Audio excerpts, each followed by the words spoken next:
Juz 24 starts with tackling the issue of Tawheed in verses 36 to 52 of Zumar, then describing Allah's power in 42, His control even when we are asleep or awake.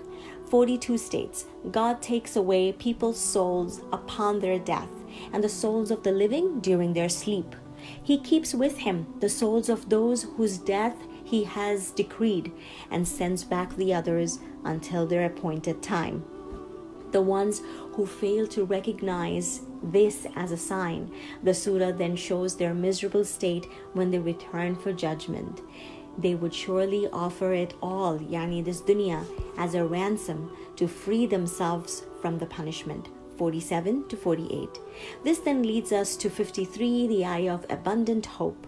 Do not despair in the mercy of Allah subhanahu wa ta'ala. Allah forgives all sins. 62 onwards is yet another description of the Day of Judgment. The reference to the first and the second trumpet, the book of deeds laid open, all the prophets and the witnesses brought in together. 71 onwards is a scene of the disbelievers arriving at the gates of Jahannam. They will be asked, did a messenger not come to you? On the other hand, the believers, as they reach the gates of paradise, they will be greeted, peace be unto you, you have done well. Come, you are here to stay. At this point, they will see angels hovering around the throne of Allah subhanahu wa ta'ala, glorifying and praising Him. Verse 74.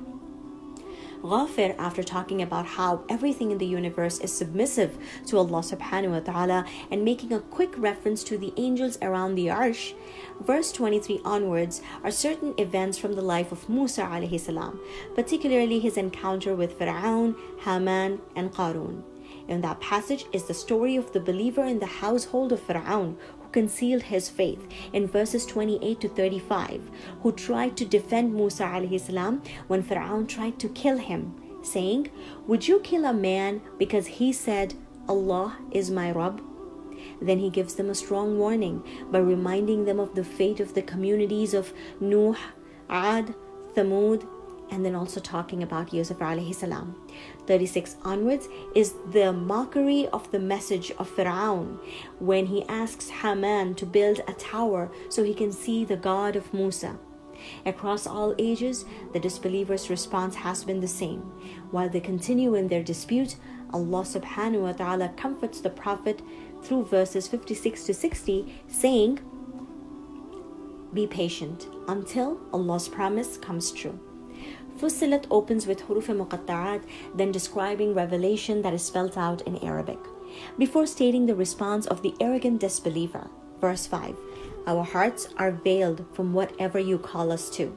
In our ears is a deafness and a barrier between us and you. Contrasting that with a scene from the hereafter when the same disbeliever, his eyes, ears, and the skin will be a witness against him. 21. 33 to 36 is an instruction to the believers, stating a rule of conduct. Repel evil with what is better, and he who is your enemy will come as close to you as your close friend. Verse 34. Then concluding the juz, stating a fundamental principle in deen. Whoever does what is right does so for himself. Whoever does evil, he will bear its consequences. Verse 46. من أجبت دعاء نوح فانتصر وحملته في فلكك المشحون يا من أحال النار حول خليله روحا وريحانا